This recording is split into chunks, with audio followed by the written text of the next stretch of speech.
Hi ನಮಸ್ತೆ ಎಲ್ಲರಿಗೂ Kannada study YouTube channel ಸ್ವಾಗತ. ಸೊ ಇಂದಿನಿಂದ ನಾವು ಏನು ನೋಡೋಣ ಅಂತ ಹೇಳಿದ್ರೆ ಪ್ರತಿದಿನದ ಡೈಲಿ ಕರೆಂಟ್ ಅಫೇರ್ಸ್ನ ನಾವು ನೋಡ್ಕೊಳ್ಳೋಣ, ಸರಿನಾ. ಸೊ ಪ್ರತಿದಿನ ನಾವು 25 ಪ್ರಚಲಿತ ಘಟನೆಗಳಲ್ಲಿ ಕಂಡುಬರ್ತಕ್ಕಂತಹ ಪ್ರಶ್ನೆಗಳನ್ನ ಡಿಸ್ಕಷನ್ನ ಮಾಡೋಣ, ಸರಿನಾ. ಸೊ ಪ್ರತಿದಿನ 25 ಅಂತಂದ್ರೆ ಒಂದು ತಿಂಗಳಿಗೆ ಎಷ್ಟಾಗುತ್ತೆ, 750 ಪ್ರಶ್ನೆಗಳಾಗ್ತವೆ, ಸರಿನಾ. ಈ ಒಂದು 750 ಪ್ರಶ್ನೆಗಳು ನಿಮಗೆ ಎಲ್ಲವೂ ಸಹ ಡೆಪ್ತ್ ಇನ್ಫಾರ್ಮೇಷನ್ ಆಗಿರ್ತಕ್ಕಂಥ ಪ್ರಶ್ನೆಗಳೇ ಆಗಿರ್ತವೆ. ಆ್ಯಂಡ್ ದೆನ್ ಈ ವೀಕೆಂಡಲ್ಲಿ, ಸರಿನಾ. ಸೊ ಇವಾಗ ಸೋಮವಾರದಿಂದ ನಾವು ಶನಿವಾರದವರೆಗೆ, ಯಾವಾಗ ಸೋಮವಾರದಿಂದ ಶನಿವಾರದವರೆಗೆ ಪ್ರತಿದಿನ 25 ಅಂತಂದರೆ ಎಷ್ಟು ನೋಡ್ತೀವಿ ನಾವು, 150 ಪ್ರಶ್ನೆಗಳು ನೋಡ್ಕೊಳ್ತೀವಿ ಅಲ್ವಾ. ಸೊ ಈ 150 ಪ್ರಶ್ನೆಗಳು ನೋಡ್ಕೊಳ್ತೀವಿ. ಆ್ಯಂಡ್ ದೆನ್ ದ ವೀಕೆಂಡಲ್ಲಿ ಟಾಪ್ 100 ಪ್ರಶ್ನೆಗಳನ್ನು ನೋಡ್ಕೊಳ್ಳೋಣ, ಓಕೆ. ಆ್ಯಂಡ್ ದೆನ್ ಮಂತ್ ಎಂಡಲ್ಲಿ ಟಾಪ್ 150 ಪ್ರಶ್ನೆಗಳು ನೋಡ್ಕೊಳ್ಳೋಣ, ಸರಿನಾ. ಆ 750 ಪ್ರಶ್ನೆಗಳಲ್ಲೇ 150 ಪ್ರಶ್ನೆಗಳು ಯಾವುದು ಇಂಪಾರ್ಟೆಂಟ್ ಇದೆ ಅನ್ನೋದು ನೋಡ್ಕೊಳ್ಳೋಣ. ಸೊ ಈ ಮಂತ್ ಎಂಡಲ್ಲಿ ಆ್ಯಂಡ್ ದೆನ್ ಈ ವೀಕೆಂಡಲ್ಲಿ ಏನು ಅಂತಂದರೆ 150 ಪ್ರಶ್ನೆಗಳಲ್ಲಿ ಯಾವ 100 ಇಂಪಾರ್ಟೆಂಟ್ ಇದಾವೆ ನೋಡ್ಕೊಳ್ಳೋಣ, ಸರಿನಾ. ಸೊ ಇದರಿಂದ ಏನಾಗುತ್ತೆ, ನಮಗೆ ಫಸ್ಟ್ 2 ಟೈಮ್ ನಮಗೆ ರಿವಿಷನ್ ಆಗುತ್ತೆ. ಒಂದು ವೀಕ್ಲಿ ಟೈಮಲ್ಲಿ ಒಂದು ರಿವಿಷನ್ ಆಗುತ್ತೆ, ಆ್ಯಂಡ್ ದೆನ್ ಇನ್ನೊಂದು ಮಂತ್ಲಿ ಟೈಮಲ್ಲಿ ಒಂದು ರಿವಿಷನ್ ಆಗುತ್ತೆ.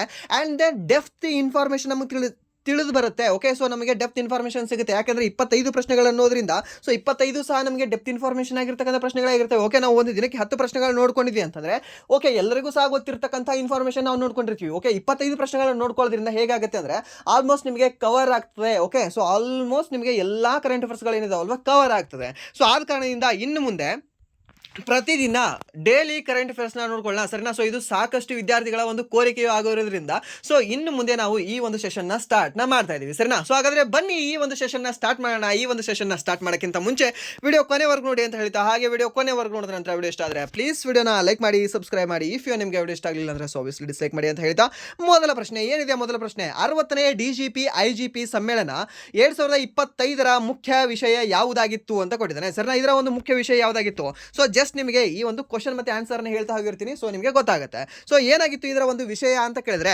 ಅವಾಗ ನಾವು ಹೇಳಬೇಕಾಗುತ್ತೆ ಆಪ್ಷನ್ ಬಿ, ವಿಕಸಿತ್ ಭಾರತ ಮತ್ತೆ ಸುರಕ್ಷಿತ್ ಭಾರತ ಅನ್ನೋದು ಇದರ ಒಂದು ಥೀಮ್ ಆಗಿತ್ತು. ಸೊ ಹಾಗಾದ್ರೆ ಇದರ ಅಧ್ಯಕ್ಷತೆಯನ್ನು ವಹಿಸಿರ್ತಕ್ಕಂತಹ ವ್ಯಕ್ತಿ ಯಾರಾಗಿದ್ರು ಅಂತ ಕೇಳ್ತಾನೆ, ಅವಾಗ ನಾವು ಹೇಳಬೇಕಾಗುತ್ತೆ ಭಾರತದ ಪ್ರಧಾನಮಂತ್ರಿ ಅಂತ, ಸರಿನಾ. ಯಾಕಂದ್ರೆ ಇವಾಗ RRB ಡಿ ಗ್ರೂಪ್ ಎಕ್ಸಾಮ್ ಅಲ್ಲಿ ನೀವು ನೋಡ್ತಾ ಇರಬಹುದು. ಸೊ ಅಧ್ಯಕ್ಷತೆಯನ್ನು ಯಾರು ವಹಿಸಿದ್ರು ಅಂತ ಕೇಳ್ತಾ ಇದ್ದಾನೆ, ಸರಿನಾ. ಸೊ ಅದಕ್ಕೆ ನಾವು ಹೇಳಬೇಕಾಗುತ್ತೆ ಆ್ಯಂಡ್ ಅದರ ಥೀಮ್ ಕೇಳ್ತಾ ಇದ್ದಾನೆ, ಅದಕ್ಕೆ ಹೇಳಬೇಕಾಗುತ್ತೆ ಯಾರು, ವಿಕಸಿತ್ ಭಾರತ ಮತ್ತೆ ಸುರಕ್ಷಿತ ಭಾರತ ಅಂತ ಅದರ ಒಂದು ಥೀಮ್ ಆಗಿದೆ. ಸೊ ಈ ಒಂದು DGP ಮತ್ತೆ IGP ಸಮ್ಮೇಳನ ಎಲ್ಲಿ ನಡೆದಿದೆ ಅಂತ ಕೇಳಿದ್ರೆ ಅವಾಗ ನಾವು ಹೇಳ್ತೀವಿ ಅದಕ್ಕೆ ಸರಿಯಾದ ಉತ್ತರ ನವಿ ರಾಯ್ಪುರ ಅಂತ, ಸರಿನಾ. ಯಾವುದು, ನವಿ ರಾಯ್ಪುರ, ಛತ್ತೀಸ್ಗಢದಲ್ಲಿ ಇದು ನಡೆದಿದೆ. ಸೊ ಇದರ ಅಧ್ಯಕ್ಷತೆಯನ್ನು ವಹಿಸಿರ್ತಕ್ಕಂಥ ವ್ಯಕ್ತಿ ಯಾರು ಅಂತಂದ್ರೆ PM ಅಂತ ಹೇಳ್ತೀವಿ, ನಮ್ಮ ಭಾರತ ಪ್ರಧಾನಮಂತ್ರಿ ಅಂತ ಹೇಳ್ತೀವಿ, ಸರಿನಾ. ಸೊ ಇವೆಲ್ಲವೂ ಸಹ ನಿಮಗೆ ಅಡಿಷನಲ್ ಇನ್ಫಾರ್ಮೇಷನ್ ಆಗಿ ಸಿಗ್ತಾ ಇರುತ್ತೆ. ಆ್ಯಂಡ್ ದೆನ್ ನೆಕ್ಸ್ಟ್ ಪ್ರಶ್ನೆ, ಭಾರತ ನೌಕಾಪಡೆಗೆ ಸೇರ್ಪಡೆಗೊಂಡ ಭಾರತದ ಮೊದಲ ಸ್ವದೇಶಿ ಮಾಹೆ ವರ್ಗದ ASW ಶಾಲೋ ವಾರ್ಕ್ರಾಫ್ಟ್ ಯಾವುದು ಅಂತ ಕೇಳಿದ್ರೆ, ಸರಿನಾ. ಮಾಹೆ ವರ್ಗಕ್ಕೆ ಸೇರಿರೋದು ಯಾವುದು, ಈ ಒಂದು INS ಮಾಹೆ ಅಂತ ಹೇಳ್ತೀವಿ. ಇದು ಎಲ್ಲಿ ಉದ್ಘಾಟನೆ ಆಯಿತು, ಇದು ಎಲ್ಲಿ ಲೋಕಾರ್ಪಣೆ ಆಯಿತು, ಎಲ್ಲಿ ಸೇರ್ಪಡೆ ಆಯಿತು ಅಂತ ಕೇಳಿದ್ರೆ ಈ ಒಂದು ಮುಂಬೈಯಲ್ಲಿ ಇದು ಸೇರ್ಪಡೆಗೊಂಡಿದೆ ನಮ್ಮ ಭಾರತೀಯ ನೌಕಾಪಡೆಗೆ, ಓಕೆ. ಆ್ಯಂಡ್ ದೆನ್ ನೆಕ್ಸ್ಟ್ ಪ್ರಶ್ನೆ, ಮೂರನೇ ಪ್ರಶ್ನೆ ಏನಿದೆ ಅಂತಂದರೆ BL ಮತ್ತು ಸಾಫ್ರಾನ್ ಕಂಪನಿಗಳು ಒಟ್ಟಾಗಿ ಯಾವ ನಿಖರ ಏರ್ ಟು ಗ್ರೌಂಡ್ ಕ್ಷಿಪಣಿ ವ್ಯವಸ್ಥೆಯನ್ನು ಭಾರತದಲ್ಲಿ ತಯಾರಿಸಲಿವೆ ಅಂತ ಕೇಳಿದ್ದಾನೆ, ಸರಿನಾ. ಬೆಲ್ ಹೇಗೆ ಹೊಡಿತೀರಾ ನೀವು, ಹ್ಯಾಮರಿಂದ ನೀವು ಬೆಲ್ ಹೊಡಿತಿದ್ರಿ ಸ್ಕೂಲಲ್ಲಿ, ಸೊ ಅದಕ್ಕೆ ಹ್ಯಾಮರ್ ಅಂತ ನೆನ್ಪಿಟ್ಕೊಳ್ಳಿ. ಯಾವ ಒಂದು ಹ್ಯಾಮರ್, ಈ ಒಂದು ಸಾಫ್ರಾನ್ ಬಣ್ಣದ ಹ್ಯಾಮರ್ ಆಗಿತ್ತು ಅಂತ ನೆನ್ಪಿಟ್ಕೊಳ್ಳಿ, ಓಕೆ. ಈ ಬೆಲ್ ಮತ್ತು ಸಾಫ್ರಾನ್ ಕಂಪನಿಗಳು ಒಟ್ಟಾಗಿ ಯಾವ ನಿಖರ ಏರ್ ಟು ಗ್ರೌಂಡ್ ಕ್ಷಿಪಣಿ ವ್ಯವಸ್ಥೆಯನ್ನು ಭಾರತದಲ್ಲಿ ತಯಾರಿಸಲಿವೆ ಅಂತ ಕೇಳಿದ್ರೆ ಈ ಒಂದು ಹ್ಯಾಮರ್ ಕಂಪನಿಯ ಹ್ಯಾಮರ್ ಅನ್ನೋದನ್ನ ಇವು ಸ್ಥಾಪನೆ ಮಾಡಲಿದ್ದಾವೆ, ಮೀನ್ಸ್ ತಯಾರಿಸಲಿದ್ದಾವೆ. ಯಾವುದು, ಬೆಲ್ ಮತ್ತು ಸಾಫ್ರಾನ್ ಅಂತ ಹೇಳ್ತೀವಿ. ಆ್ಯಂಡ್ ದೆನ್ ನೆಕ್ಸ್ಟ್ ಪ್ರಶ್ನೆ, ಮಹಿಳಾ ಉದ್ಯಮಿಗಳು ಮತ್ತು SHGಗಳನ್ನು ಬೆಂಬಲಿಸಲು GEM ಯಾವ ಅಂತಾರಾಷ್ಟ್ರೀಯ ಸಂಸ್ಥೆಯೊಂದಿಗೆ MOUಗೆ ಸಹಿ ಮಾಡಿದೆ ಅಂತ ಕೇಳಿದ್ದಾನೆ. ಯಾವುದ್ರ ಜೊತೆಗೆ ಸಹಿ ಮಾಡಿದೆ ಹೇಳ್ಬೋದಾ, ಯಾವುದು ಅಂತ ಹೇಳ್ತೀವಿ ನಾವು, ಯುನೈಟೆಡ್ ನೇಷನ್ ವುಮೆನ್ ಎಂಬ ಒಂದು ಸಂಸ್ಥೆಯ ಜೊತೆಗೆ ಈ ಒಂದು GEM ಏನಿದೆ ಅಲ್ವಾ ಸಹಿ ಹಾಕಿದೆ. ಯಾವುದ್ರ ಸಲುವಾಗಿ, ಸೆಲ್ಫ್ ಹೆಲ್ಪ್ ಗ್ರೂಪ್ಗಳ ಸಲುವಾಗಿ, ಓಕೆ. ಮಹಿಳಾ ಉದ್ಯಮಿಗಳು ಮತ್ತು ಈ ಸೆಲ್ಫ್ ಹೆಲ್ಪ್ ಗ್ರೂಪ್ಗಳನ್ನು ಬೆಂಬಲಿಸಲು ಈ ಒಂದು MOUಗೆ ಸಹಿಯನ್ನು ಹಾಕಲಾಗಿದೆ. ಯಾರ ಜೊತೆಗೆ, UN ನೇಷನ್ ವುಮೆನ್ಸ್ ಅಂತ ಹೇಳ್ತೀವಿ. ಆ್ಯಂಡ್ ದೆನ್ ನೆಕ್ಸ್ಟ್, ಈ ಕಮಿಟ್ಮೆಂಟ್ ಟು ಡೆವಲಪ್ಮೆಂಟ್ ಇಂಡೆಕ್ಸ್ 2025ರಲ್ಲಿ ಭಾರತದ ಶ್ರೇಯಾಂಕ ಎಷ್ಟು ಅಂತ ಕೇಳಿದ್ದೇನೆ, ಸರಿನಾ. ಯಾವುದು, ಕಮಿಟ್ಮೆಂಟ್ ಟು ಡೆವಲಪ್ಮೆಂಟ್ ಇಂಡೆಕ್ಸಲ್ಲಿ ಭಾರತದ ಶ್ರೇಯಾಂಕ ಎಷ್ಟು ಅಂತ, ಎಷ್ಟಿದೆ ನಮ್ಮ ಭಾರತದ ಶ್ರೇಯಾಂಕ, 36ನೇ ಸ್ಥಾನದಲ್ಲಿ ಅಂತ ಹೇಳಿದ್ವಿ, ಸರಿನಾ. ನಾವು ಎಷ್ಟನೇ ಸ್ಥಾನದಲ್ಲಿದ್ದೀವಿ ಅಂದರೆ 36ನೇ ಸ್ಥಾನದಲ್ಲಿದ್ದೀವಿ. ಕಮಿಟ್ಮೆಂಟ್ ಟು ಡೆವಲಪ್ಮೆಂಟ್, ಸರಿನಾ. ನಾವು ಡೆವಲಪ್ಮೆಂಟ್ ಮಾಡೋಕ್ಕೆ ಕಮಿಟ್ ಎಷ್ಟಿದ್ದೀವಿ ಅಂದರೆ 36% ಮಾತ್ರ ಇದ್ದೀವಿ, ಸರಿನಾ. ಸೊ 64% ಎಲ್ಲಿದೆ ಅಂತ ಕ್ವಶನ್ ಮಾಡ್ಕೊಳ್ಳಿ, ನಿಮಗೆ ಇದು 36 ನೆನಪುಳಿತದೆ ಅಷ್ಟೇ, ಓಕೆ. ಆ್ಯಂಡ್ ದೆನ್ ನೆಕ್ಸ್ಟ್ ಪ್ರಶ್ನೆ, 5ನೇ ಪ್ರಶ್ನೆ ಏನಿದೆ ಅಂತಂದರೆ ಸೆಬಿ ಪರಿಚಯಿಸಿರುವ ಹೊಸ RPT ಚಟುವಟಿಕೆ ಚೌಕಟ್ಟಿನಲ್ಲಿ ಅನುಮೋದನೆಯ ಮಿತಿಗಳನ್ನು ಯಾವುದರ ಆಧಾರದ ಮೇಲೆ ನಿಗದಿಪಡಿಸಲಾಗಿದೆ ಅಂತ ಕೊಟ್ಟಿದ್ದಾನೆ, ಸರಿನಾ. ಯಾವುದು, ಈ ಸೆಬಿ ಪರಿಚಯಿಸಿರುವ ಹೊಸ RPT ಚಟುವಟಿಕೆ ಚೌಕಟ್ಟಿನಲ್ಲಿ ಅನುಮೋದನೆಯ ಮಿತಿಗಳನ್ನು ಯಾವುದರ ಆಧಾರದ ಮೇಲೆ ನಿಗದಿಪಡಿಸಲಾಗಿದೆ, ಯಾವುದರ ಮೇಲೆ, ಈ ಒಂದು ಕನ್ಸಾಲಿಡೇಟೆಡ್ ಟರ್ನ್ ಓವರ್ ಅಂತ ಹೇಳ್ತೀವಿ, ಒಟ್ಟು ವಹಿವಾಟುವಿನ ಮೇಲೆ ಮೀನ್ಸ್ ಈ ಒಂದು ಕನ್ಸಾಲಿಡೇಟೆಡ್ ಟರ್ನ್ ಓವರ್ ಮೇಲೆ ಇದನ್ನು ನಿಗದಿಪಡಿಸಲಾಗಿದೆ. ಹೆಸರನ್ನ ಯಾವುದನ್ನು, ಈ ಒಂದು ಸೆಬಿ ಅವರು ಪರಿಚಯ ಮಾಡಿರ್ತಕ್ಕಂಥ RPT ಚೌಕಟ್ಟಿನ ಅನುಮೋದನೆಗಳನ್ನು. ಓಕೆ, ಸೊ ಅದರ ಒಂದು ಮಿತಿಗಳನ್ನು. ಆ್ಯಂಡ್ ದೆನ್ ನೆಕ್ಸ್ಟ್ ಪ್ರಶ್ನೆ, ಕಾಶಿ ತಮಿಳ್ ಸಂಗಮ್ 4.0 ದ ಮುಖ್ಯ ಥೀಮ್ ಯಾವುದಾಗಿತ್ತು, ವಿಷಯ ಯಾವುದಾಗಿತ್ತು ಅಂತ ಕೇಳಿದಾನೆ. ಹೆಸರನ್ನ ಯಾವುದು, ಕಾಶಿ ತಮಿಳ್ ಸಂಗಮ್. ಇದರ ಒಂದು ಮುಖ್ಯ ಥೀಮ್ ಯಾವುದಾಗಿತ್ತು? ಸೊ ಏನಂತ ಹೇಳ್ತೀವಿ ನಾವು, ಲರ್ನ್ ತಮಿಳ್ ಕರಕಲಂ ಅಂತ ಹೇಳ್ತೀವಿ. ಸರ್ ಏನು, ಲರ್ನ್ ತಮಿಳ್. ಸೊ ಈ ಒಂದು ತಮಿಳನ್ನು ಕಲಿಯಿರಿ, ತಮಿಳ್ ಕರಕಲಂ ಅಂತ ಒಂದು ಥೀಮ್ ಆಗಿದೆ. ಯಾವುದ್ರದ್ದು, ಈ ಒಂದು ಕಾಶಿ ತಮಿಳ್ ಸಂಗಮ್ 4.0 ದ ಒಂದು ವಿಷಯ. ಓಕೆ, ಇದು ಇಂಪಾರ್ಟೆಂಟ್ ಇದೆ, ನೆನ್ಪಿಟ್ಕೊಳ್ಳಿ. ಆ್ಯಂಡ್ ದೆನ್ ನೆಕ್ಸ್ಟ್, ಇತ್ತೀಚೆಗೆ ಆಸ್ಟ್ರೇಲಿಯಾ, ಕೆನಡಾ ಮತ್ತು ಭಾರತ ದೇಶಗಳು ಸೇರಿ ಉಡಾಯಿಸಿದ ಪಾಲುದಾರಿಕೆ ಯಾವುದು ಅಂತ ಕೇಳಿದಾನೆ. ಹೆಸರನ್ನ ಸೊ ರೀಸೆಂಟಾಗಿ ಈ ಬೆಲೆಮಲ್ಲಿ ಇದನ್ನು ಮಾಡ್ಕೊಳ್ತಾರೆ ಯಾರ್ಯಾರು, ನಮ್ಮ ಇಂಡಿಯಾ ಅಂತ ಹೇಳ್ತೀವಿ, ನಮ್ಮ ಕೆನಡಾ ಅಂತ ಹೇಳ್ತೀವಿ, ಆ್ಯಂಡ್ ದೆನ್ ಆಸ್ಟ್ರೇಲಿಯಾ ಅಂತ ಹೇಳ್ತೀವಿ. ಡಯಾಗ್ನಲ್ ಆಗುತ್ತಲ್ವಾ? ಸೊ ಈಗ ನೆನ್ಪಿಟ್ಕೊಳ್ಳಿ, ಮ್ಯಾಪಲ್ಲಿ ಹೇಳ್ತಾ ಇದ್ದೀನಿ ನಾನು ಇದನ್ನು. ಓಕೆ, ಸೊ ಇದಾಗುತ್ತೆ. ಯಾವ ಒಂದು ಒಪ್ಪಂದಕ್ಕೆ ಇದು ಸಹಿ ಮಾಡ್ಕೊಂಡಿದ್ದೇವೆ, ಯಾವುದು ಒಪ್ಪಂದ ಹೇಳ್ಬೋದಾ? ACITI ಅಂತ ಹೇಳ್ತೀವಿ. ಯಾವುದು, ACITI. ಓಕೆ, AICITI ಅಲ್ಲ, ACITI ಅಂತ ಹೇಳ್ತೀವಿ. ಸೊ ಆ್ಯಂಡ್ ದೆನ್ ಇದರ ಒಂದು ಫುಲ್ ಫಾರ್ಮ್ ಏನು ಅಂತ ಹೇಳ್ಬೋದಾ ಯಾರಾದರೂ? ಕಮೆಂಟ್ ಮಾಡಿ ನೋಡೋಣ. ಇದೊಂದೇ ಇವತ್ತಿನ ಕ್ಲಾಸಿಗೆ ಹೋಮ್ವರ್ಕ್, ಇದೊಂದೇ, ಇದನ್ನು ನೀವು ಕಮೆಂಟ್ ಮಾಡಿ. ಆ್ಯಂಡ್ ದೆನ್ ನೆಕ್ಸ್ಟ್ ಪ್ರಶ್ನೆ ಏನಿದೆ ಅಂದರೆ, ಮೊದಲ blind, not bind, it's a blind ಮಹಿಳಾ T20 ವಿಶ್ವಕಪ್ 2025 ಭಾರತದ ಯಾವ ದೇಶದ ವಿರುದ್ಧ ಗೆದ್ದುಕೊಂಡಿತು ಅಂತ ಕೇಳಿದ್ರೆ. ಹೆಸರನ್ನ ಯಾವ ದೇಶದ ವಿರುದ್ಧ ಇದನ್ನ ಗೆದ್ದುಕೊಂಡಿದೆ? ಯಾವ ದೇಶದ ವಿರುದ್ಧ ಅಂತಂದ್ರೆ ನಮ್ಮ ಪಕ್ಕದ ದೇಶ ಆಗಿರ್ತಕ್ಕಂಥ ನೇಪಾಳ ದೇಶದ ವಿರುದ್ಧ ನಾವು ಈ ಒಂದು ಬ್ಲೈಂಡ್ ಮಹಿಳಾ T20 ವಿಶ್ವಕಪ್ಪನ್ನು ನಾವು ಗೆದ್ದುಕೊಂಡಿದ್ವಿ. ಸೊ ಹಾಗಾದರೆ ನಮ್ಮ ತಂಡದ ನಾಯಕಿ ಯಾರು? ದೀಪಿಕಾ ಅಂತ ಹೇಳ್ತೀವಿ. ನಮ್ಮ ಕರ್ನಾಟಕದವರೇ ಈ ದೀಪಿಕಾ ಅವರು. ಓಕೆ, ಸೊ ದೀಪಿಕಾ ಆಗಿರಲಿ, ಆ್ಯಂಡ್ ಕಾವ್ಯ ಆಗಿರಲಿ, ಇನ್ನೊಬ್ಬರು ಬರ್ತಾರೆ. ಸೊ ಈ 3 ಜನ ಏನಿದಾರಲ್ವ ನಮ್ಮ ಕರ್ನಾಟಕದವರೇ ಆಗಿದ್ದಾರೆ. ಸೊ ಒಡಿಶಾದವರು ಒಬ್ಬರಿದ್ದಾರೆ, ಆ್ಯಂಡ್ ನಮ್ಮ ಆಂಧ್ರ ಪ್ರದೇಶದವರು ಒಬ್ಬರಿದ್ದಾರೆ. ಸರ್ನಾ, ಸೊ ಅವ್ರನ್ನೆಲ್ಲ ನೀವು ನೆನ್ಪಿಟ್ಕೊಳ್ಳಿ. ಸೊ ಅವ್ರ ಹೆಸರು, ಸೊ ಇದರಲ್ಲಿ ಮುಖ್ಯವಾಗಿ ಹೆಸರು ಯಾರು ಇಂಪಾರ್ಟೆಂಟ್ ಆಗ್ತಾರೆ ಅಂದರೆ ದೀಪಿಕಾ ಅನ್ನೋರು ಇಂಪಾರ್ಟೆಂಟ್ ಆಗ್ತಾರೆ. ಆ್ಯಂಡ್ ನೆಕ್ಸ್ಟ್, ವಿಶ್ವ ಏಡ್ಸ್ ದಿನದ 2025 ಮುಖ್ಯ ವಿಷಯ ಯಾವುದಾಗಿತ್ತು ಅಂತ ಕೇಳಿದರೆ. ಸರ್ ನಾವು ಇದರ ಒಂದು ಮುಖ್ಯ ವಿಷಯ ಯಾವುದಾಗಿತ್ತು ಹೇಳ್ಬೋದಾ? ಯಾವುದಾಗಿತ್ತು? ಆಪ್ಷನ್ ಸಿ ಅಂತ ಹೇಳ್ತೀವಿ. ಏನು option C? Overcoming disruption transforming the AIDS response ಅಂತ ಹೇಳ್ತೀವಿ. ಸರ್ನಾ, overcoming disruption transforming the AIDS response ಅನ್ನೋದು ಈ ಒಂದು ವಿಶ್ವ ಏಡ್ಸ್ ದಿನ ಡಿಸೆಂಬರ್ 1ರ ಒಂದು ವಿಷಯವಾಗಿತ್ತು. ಸರ್ನಾ, overcoming disruption transforming the AIDS response. ಈ ಒಂದು ಏಡ್ಸ್ಗೆ ರೆಸ್ಪಾನ್ಸ್ ಮಾಡಿ, ಓವರ್ಕಮಿಂಗ್ ಡಿಸ್ರಪ್ಷನ್ ಮಾಡಿ, ಆ್ಯಂಡ್ ದೆನ್ ಟ್ರಾನ್ಸ್ಫರ್ ಮಾಡ್ಕೊಳ್ಳಿ ಅಂತ ಹೇಳಿದ್ದಾರೆ. ಸರ್ನಾ, ಅದರ ಒಂದು ಥೀಮ್ ಆಗಿದೆ. ಸೊ ಇದನ್ನು ಕೇಳ್ತಾನೆ ಮುಂಬರ್ತಕ್ಕಂಥ RRB NTPC ಎಕ್ಸಾಮ್ ಏನಾಗುತ್ತಲ್ವಾ, ಸೊ ಅದರಲ್ಲಿ ಫಿಕ್ಸ್ ಈ ಕ್ವಶನ್ ಬಂದೇ ಬರುತ್ತೆ ನೋಡಿ. RRB NTPC ಎಕ್ಸಾಮ್ ಗ್ರಾಜುಯೇಟ್ ಅಥವಾ ಅಂಡರ್ ಗ್ರಾಜುಯೇಟಲ್ಲಿ. ಓಕೆ, ಇದನ್ನು ಬರೆದು ಇಟ್ಕೊಳ್ಳಿ. ಆ್ಯಂಡ್ ದೆನ್ ಈ ಒಂದು ಮಾತನ್ನು ನೀವು ನೆನಪಿಟ್ಕೊಳ್ಳಿ. ಆ್ಯಂಡ್ ದೆನ್ ನೆಕ್ಸ್ಟ್ ಪ್ರಶ್ನೆ ಏನಿದೆ ಅಂದರೆ 11ನೇ ಪ್ರಶ್ನೆ, IIM ರಾಂಚಿ ಇತ್ತೀಚೆಗೆ ಯಾವ ಅಂತಾರಾಷ್ಟ್ರೀಯ ಮಾನ್ಯತೆಯನ್ನು ಪಡೆದುಕೊಂಡಿದೆ ಅಂತ ಕೇಳಿದ್ದೇನೆ. IIM ರಾಂಚಿ ಯಾವ ಒಂದು ಮಾನ್ಯತೆಯನ್ನು ಪಡೆದುಕೊಂಡಿದೆ ಹೇಳ್ಬೋದಾ? ಯಾವ ಒಂದು ಮಾನ್ಯತೆಯನ್ನು ಪಡೆದುಕೊಂಡಿದೆ? ಯಾವುದು? ಈ ಅಂಬಾ ಅಂತ ಹೇಳ್ತೀವಿ. ಸರ್ನ AMBA ಎಂಬ ಒಂದು ಮಾನ್ಯತೆಯನ್ನು ಪಡೆದುಕೊಂಡಿದೆ. ಯಾವುದು? IIM ರಾಂಚಿ ಅನ್ನೋದು. ಆ್ಯಂಡ್ ದೆನ್ ನೆಕ್ಸ್ಟ್, COP 30 ಸಮ್ಮೇಳನ 2025 ಯಾವ ದೇಶದಲ್ಲಿ ಆಯೋಜಿಸಲಾಗಿತ್ತು? ಇವಾಗಲೇ ಹೇಳಿದಲ್ಲ, ACITI. ಸೊ ಆ ಒಂದು ಒಪ್ಪಂದ ಯಾವ ದೇಶಗಳು ಮಾಡ್ಕೊಳ್ತು? ನಮ್ಮ ಭಾರತ, ಆಸ್ಟ್ರೇಲಿಯಾ ಮತ್ತು ಕೆನಡಾ ಮಾಡ್ಕೊಳ್ತಲ್ವಾ? ಯಾವ ಒಂದು ಸಮ್ಮೇಳನದಲ್ಲಿ? ಇದೇ ಒಂದು COP 30 ಸಮ್ಮೇಳನದಲ್ಲಿ ಎಲ್ಲಿ ನಡೆದಿದೆ ಇದು ಬ್ರೆಜಿಲ್ನ ಬೆಲೆಮಲ್ಲಿ ನಡೆದಿದೆ. ಸರ್ನ ಬ್ರೆಜಿಲ್ ದೇಶದ ಬೆಲೆಮ್ ಎಂಬ ಒಂದು ಸಿಟಿಯಲ್ಲಿ ಈ ಒಂದು COP 30 ಸಮ್ಮೇಳನ ನಡೆದಿತ್ತು. ಆ್ಯಂಡ್ ದೆನ್ COP 29 ನಡೆದಿತ್ತು. ಈ COP 29 ಅಜರ್ಬೈಜಾನಲ್ಲಿ ಸಹ ನಡೆದಿತ್ತು ಅನ್ನೋದು ಸಹ ನಿಮ್ಗೆ ಗೊತ್ತಿರಲಿ. ಓಕೆ, ಆ್ಯಂಡ್ ದೆನ್ ನೆಕ್ಸ್ಟ್ ಪ್ರಶ್ನೆ, ಇಂಟರ್ನ್ಯಾಷನಲ್ ಅಕ್ರೋನಮಿ ಕಾಂಗ್ರೆಸ್ ಅನ್ನು ಎಲ್ಲಿ ಆಯೋಜಿಸಲಾಗಿತ್ತು ಅಂತ ಕೊಟ್ಟಿದ್ದೇನೆ. ಸರ್ನ ಇಂಟರ್ನ್ಯಾಷನಲ್, ಈ ಅಕ್ರೋನಮಿ ಎಲ್ಲ ಇದು ಅಗ್ರೋನಮಿ ಅಂತ ಹೇಳ್ತೀವಿ. ಸರ್ನ ಈ ಒಂದು ಅಗ್ರೋನಮಿ ಕಾಂಗ್ರೆಸ್ ಎಲ್ಲಿ ಆಯೋಜಿಸಲಾಗಿತ್ತು ಅಂತ ಕೇಳಿದ್ರೆ ಅವಾಗ ನಾವು ಹೇಳಬೇಕಾಗುತ್ತೆ ನವದೆಹಲಿ ಅಂತ. ಓಕೆ, ಯಾವುದು? Navadehali. Okay, so and then next 14ನೇ ಕ್ವಶನ್ ಏನಿದೆ ಅಂದರೆ 2025-29ರ ಅವಧಿಗೆ ಭಾರತವು ಮರು ಆಯ್ಕೆಯಾದ ಅಂತಾರಾಷ್ಟ್ರೀಯ ಸಂಸ್ಥೆ ಯಾವುದು ಅಂತ ಕೇಳಿದ್ದೇನೆ. ಸರ್ನ ಯಾವ ಸಂಸ್ಥೆಗೆ ನಮ್ಮ ಭಾರತ ಮರು ಆಯ್ಕೆಯಾಗಿದೆ? ಯಾವ ಸಂಸ್ಥೆಗೆ ಹೇಳ್ಬೋದಾ? ಯಾವ ಸಂಸ್ಥೆಗೆ ಆಯ್ಕೆಯಾಗಿದೆ ನಮ್ಮ ಭಾರತ? ಯಾವುದು ಅಂತಂದರೆ ಈ ಒಂದು ಯುನೆಸ್ಕೋ ಕಾರ್ಯಕಾರಿ ಮಂಡಳಿ ಅಂತ ಹೇಳ್ತೀವಿ. ಸರ್ನ ಈ ಒಂದು ಯುನೆಸ್ಕೋ ಎಕ್ಸಿಕ್ಯೂಟಿವ್ ಬೋರ್ಡ್ ಏನಿದೆ ಅಲ್ವಾ, ಸೊ ಇದಕ್ಕೆ ನಮ್ಮ ಭಾರತ ಮರು ಆಯ್ಕೆಯಾಗಿದೆ ಯುನೆಸ್ಕೋ ಕಾರ್ಯಕಾರಿ ಮಂಡಳಿಗೆ. ಓಕೆ, ಆ್ಯಂಡ್ ದೆನ್ ನೆಕ್ಸ್ಟ್, ಇತ್ತೀಚೆಗೆ ವಿಶ್ವ ಬ್ಯಾಂಕ್ ವ್ಯವಸ್ಥಾಪಕ ನಿರ್ದೇಶಕ ಮತ್ತು ಮುಖ್ಯ ಜ್ಞಾನ ಅಧಿಕಾರಿಯಾಗಿ MD ಆ್ಯಂಡ್ ದೆನ್ CEO ಆಗಿ ನೇಮಕಗೊಂಡ ಪಾಸ್ಟಲ್ ಡೊನುಹೊ ಅವರು ಯಾವ ದೇಶದ ಮಾಜಿ ಹಣಕಾಸು ಸಚಿವರಾಗಿದ್ದರು? ಮೀನ್ಸ್ ಯಾವ ದೇಶದವರಾಗಿದ್ದರು ಇವರು ಅಂತ ಕೇಳಿದಾನೆ. ಸರ್ನ ಯಾವ ದೇಶ ಅಂತಂದರೆ ಐರ್ಲೆಂಡ್ ಅಂತ ಹೇಳ್ತೀವಿ. ಯಾವುದು? ಐರ್ಲೆಂಡ್ ಅಂತ ಹೇಳ್ತೀವಿ. ಐರ್ಲೆಂಡನ್ನು ನೆನ್ಪಿಟ್ಕೊಳ್ಳಿ. ಯಾರು? ವಿಶ್ವ ಬ್ಯಾಂಕ್ನ MD ಮತ್ತು CEO ಆಗಿರ್ತಕ್ಕಂಥ ಪಾಸ್ಟಲ್ ಡೊನುಹೊ ಅವರು. ಯಾರು? ಪಾಸ್ಟಲ್ ಡೊನುಹೊ ಅವರು ಯಾವ ದೇಶದ ಒಂದು ಹಣಕಾಸು ಅಧಿಕಾರಿಯಾಗಿದ್ದರು ಅಂದರೆ ಮೀನ್ಸ್ ಸಚಿವರಾಗಿದ್ದರು ಅಂತ ಕೇಳಿದ್ರೆ ಐರ್ಲೆಂಡ್ ದೇಶದ್ದು. ಓಕೆ, ಐರ್ಲೆಂಡ್ ದೇಶದ ರಾಜಧಾನಿ ಯಾವುದು? ಡಬ್ಲಿನ್ ಅಂತ ಹೇಳ್ತೀವಿ. ಆ್ಯಂಡ್ ನೆಕ್ಸ್ಟ್, ಲಂಡನ್ನಲ್ಲಿ ನಡೆದ 34ನೇ IMO ಅಸೆಂಬ್ಲಿಯಲ್ಲಿ ಭಾರತವು ಯಾವ ವರ್ಗದಲ್ಲಿ ಅತಿ ಹೆಚ್ಚು ಮತಗಳನ್ನು ಗಳಿಸಿ ಅಗ್ರಸ್ಥಾನ ಪಡೆಯಿತು ಅಂತ ಕೇಳಿದಾನೆ. ಯಾವೊಂದು ವರ್ಗದಲ್ಲಿ ಹೇಳ್ಬೋದಾ? ಯಾವ ವರ್ಗದಲ್ಲಿ?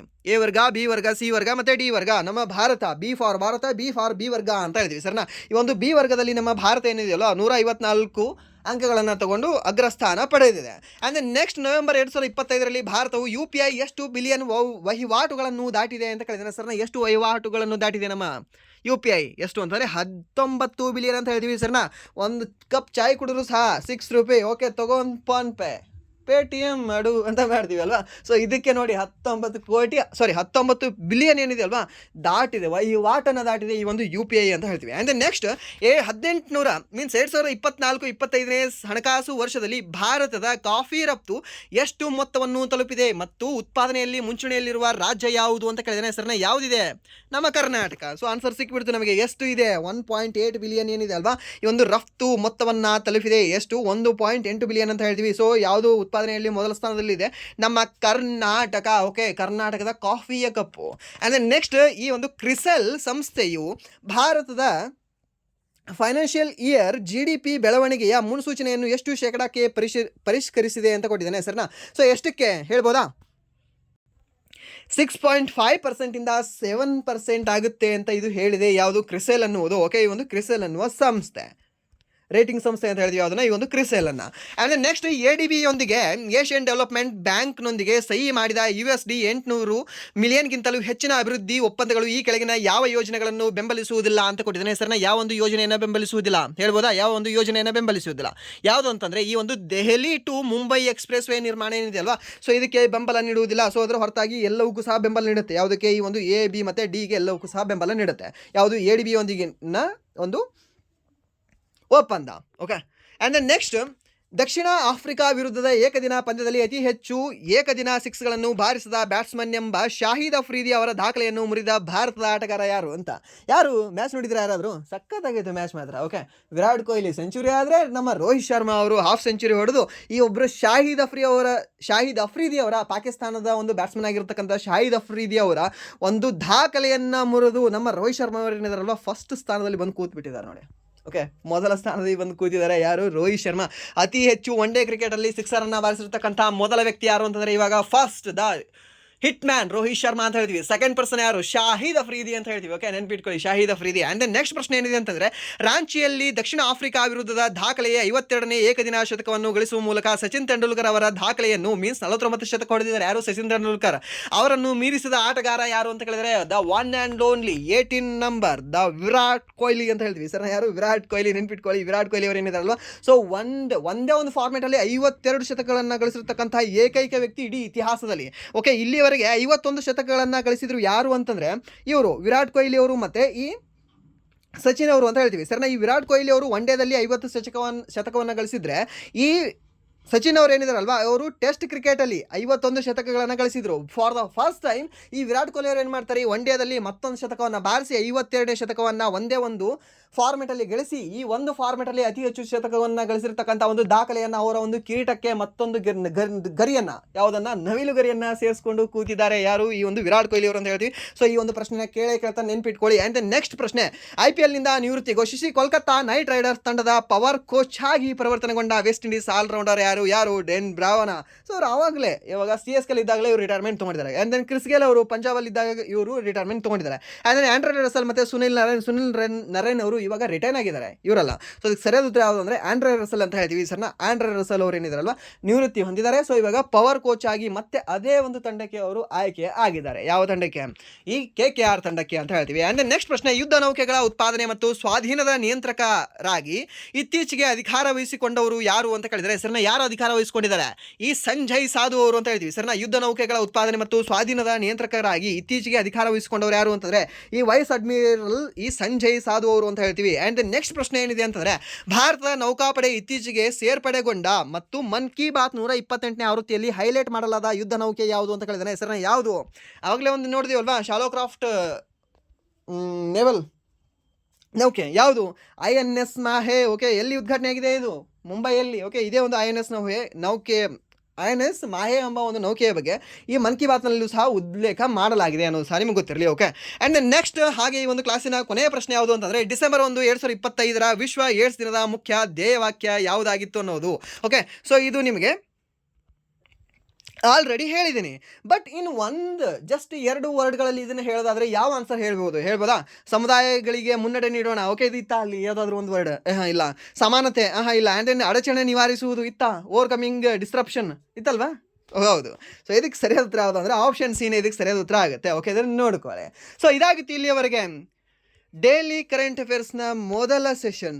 ಮೀನ್ಸ್ ಇಂದಿನಿಂದನೇ ನಾವು ಸ್ಟಾರ್ಟ್ ಮಾಡಿರೋದ್ರಿಂದ ಸೊ ಇದು ಮೊದಲ ಸೆಷನ್ ಆಗಿರುತ್ತೆ. ಸೊ ಇಲ್ಲಿವರೆಗೂ ವಿಡಿಯೋ ನೋಡೋದಕ್ಕಾಗಿ ಫಸ್ಟ್ ಆಫ್ ಆಲ್ ಧನ್ಯವಾದಗಳು. ಸೊ 14 ನಿಮಿಷದಲ್ಲಿ ನಾವು ಎಷ್ಟು ಪ್ರಶ್ನೆಗಳನ್ನ ಕವರ್ ಮಾಡಿದ್ವಿ ಅಂತಂದರೆ 26 ಪ್ರಶ್ನೆಗಳನ್ನ ಕವರ್ ಮಾಡ್ಕೊಂಡಿದ್ವಿ, ಸರಿನಾ? ಸೊ ಹಾಗೆ ನಾಳೆಯೂ ಸಹ 25 ಪ್ರಶ್ನೆಗಳನ್ನ, ನಾಡ್ದು ಸಹ 25 ಪ್ರಶ್ನೆಗಳನ್ನ, ಆ್ಯಂಡ್ ದೆನ್ ದ ವೀಕೆಂಡಲ್ಲಿ ಏನಿದೆ ಅಂತಂದರೆ ಈ ಎಲ್ಲ ಪ್ರಶ್ನೆಗಳನ್ನು ಒಂದ್ಸರಿ ರಿವೈಸ್ ಮಾಡೋಣ. And then next most important ಆಗಿರ್ತಕ್ಕಂಥ 150 ಪ್ರಶ್ನೆಗಳನ್ನು ಇನ್ ಮಂತ್ ಎಂಡಲ್ಲಿ ಸಹ ನೋಡ್ಕೊಳ್ಳೋಣ, ಸರಿನಾ? ಸೊ ಅದರಿಂದ ನಿಮಗೆ ಈ ಕರೆಂಟ್ ಅಫೇರ್ಸ್ ಏನಿದೆ ಅಲ್ವಾ, ಈ ಒಂದು ವಜ್ಜಿ ಭಾರ ಅನ್ನೋ ತಲೆ ಮೇಲೆ ಇರೋದು ಅದು ನಿಮಗೆ ಇಳಿದು ಬಿಡ್ತದೆ, ಸರಿನಾ? ಸೊ ಈಸಿ ಆಗ್ತಾ ಹೋಗ್ತದೆ. ಓಕೆ, ಸೊ ಇಷ್ಟು ಹೇಳ್ತಾ ವಿಡಿಯೋನ ಇಲ್ಲಿಗೆ ಏನು ಮಾಡ್ತಾ ಇದ್ದೀನಿ. ಒನ್ಸ್ ಅಗೇನ್ ವಿಡಿಯೋ ನೋಡೋದಕ್ಕಾಗಿ ಧನ್ಯವಾದಗಳು ಅಂತ ಹೇಳ್ತಾ